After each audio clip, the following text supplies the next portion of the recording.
കേസുവിനെ വിമർശിച്ച മുഖ്യമന്ത്രി V D സതീശന് കടുത്ത വിമർശനവുമായി കോൺഗ്രസ് നേതാവ് ഡോക്ടർ ജിൻഡോ ജോൺ.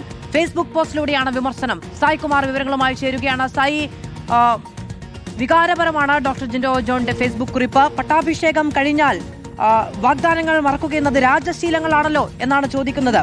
അനീതി പർവ്വങ്ങളുടെ ഇരുണ്ട കാലം താണ്ടി ആഗ്രഹങ്ങളുടെ കടലായി വന്ന മനുഷ്യർക്ക് നീതി വേണമെന്നും അത് കഴിവതും വേഗം വേണമെന്നും തോന്നലുണ്ടാവുക സ്വാഭാവികമാണ് എന്നുകൂടി എഴുതുന്നു. തീർച്ചയായും മാധു, സുദീർഘമായിട്ടുള്ള ഒരു ഫേസ്ബുക്ക് പോസ്റ്റാണ്. അതിൽ ഓരോ വരികളിലും കൃത്യമായിട്ടുള്ള ഒളിയമ്പുണ്ട്, അമർഷമുണ്ട്. മുഖ്യമന്ത്രി ഇന്നലെ KSUവിനെതിരെ നടത്തിയ ആ പ്രതികരണത്തിൽ എങ്ങനെയാണ് ഒരു കോൺഗ്രസ് നേതാവ് പ്രതികരിക്കേണ്ടത് എന്നുള്ളത്, അദ്ദേഹത്തിൻ്റെ ഓരോ വരികളിലും ആ രോഷവും അമർഷവും നമുക്ക് വ്യക്തമായും വെറും ചവിട്ടുപടികൾ മാത്രം, ചെരുപ്പിലെ പൊടിയും അഴുക്കും തട്ടിക്കുടഞ്ഞ് കടന്നു പോകാനുള്ള താൽക്കാലിക ഇടങ്ങൾ മാത്രമാണ് എന്ന് ജിൻഡോ ഫേസ്ബുക്കിൽ പറയുന്നു. രാജപാതുകങ്ങൾക്ക് ചവിട്ടിക്കടന്നു പോകാൻ ശിരസ് കാണിക്കുകയാണ് വിധേയദാസന്റെ ആദ്യ കടമ എന്നർത്ഥം. അതിനുശേഷം പറയുന്നു, പട്ടാഭിഷേകം കഴിഞ്ഞാൽ വാഗ്ദാനങ്ങൾ മറക്കുന്നത് രാജശീലങ്ങളാണല്ലോ എന്നുകൂടി ഫേസ്ബുക്ക് പോസ്റ്റിൽ ജിൻഡോ ചോദിക്കുന്നുണ്ട്. പറഞ്ഞതെല്ലാം മറക്കാനുള്ളത് മാത്രമാണെന്ന് സാരം.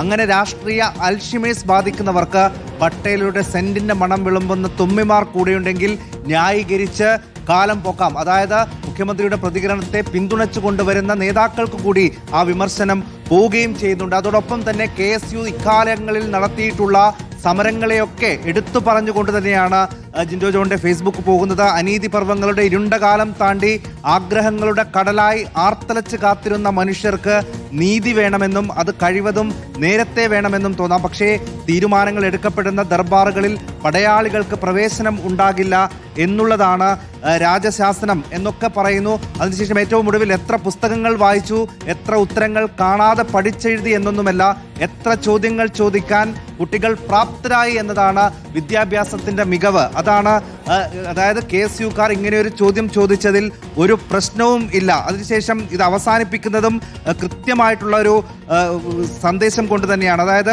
KSUക്കാരെ ക്യാമ്പസിൽ തല്ലുന്നതിന് പിന്തുണയ്ക്കുന്നവരെ ന്യായീകരിക്കാൻ എൻ്റെ നാവ് പൊന്തില്ല. വീട്ടുകാർ കോൺഗ്രസ് ആയതിൻ്റെ പേരിൽ കൊടുക്കേണ്ടതല്ല രാഷ്ട്രീയ നിയമനങ്ങൾ. അതായത് എന്തിനാണോ KSU നേതാക്കൾ ശബ്ദമുയർത്തിയത് അത് കൃത്യമായിട്ടുള്ള നിലപാട് പറയേണ്ട വിഷയം തന്നെയായിരുന്നു.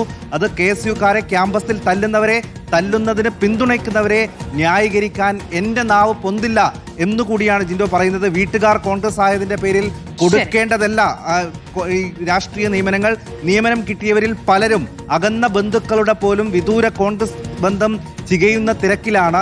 കിട്ടിയ പോസ്റ്റിൽ എങ്ങനെയും അള്ളിപ്പിടിച്ചിരിക്കണമല്ലോ. CPI, CPM, BJP മുതലായ മുൻകാല രാഷ്ട്രീയത്തിന്റെ പേരിലല്ല, ഇപ്പോഴും അജ്ഞാതമായ കോൺഗ്രസ് പ്രവർത്തനത്തിന്റെ പേരിലാണ് അവരോടുള്ള വിമർശനം. അതായത് KSU നേതാക്കൾ ഈ വിമർശിച്ചതിൽ ഒരു തെറ്റുമില്ല. അവരെ വിമർശിച്ച മുഖ്യമന്ത്രിയുടെ നടപടിയിലാണ് പ്രതിഷേധം എന്നുകൂടി ജിൻഡോയുടെ ഫേസ്ബുക്ക് പോസ്റ്റിൽ സായ് കുമാറാണ് വിവരങ്ങൾ നൽകിയത്. രാജാവ് നഗ്നനാണ് എന്ന് വിളിച്ചു പറയാൻ കുട്ടികൾ തന്നെ വേണം എന്ന് ആ ഫേസ്ബുക്ക് പോസ്റ്റിൽ എഴുതി വെച്ചിരിക്കുന്നു.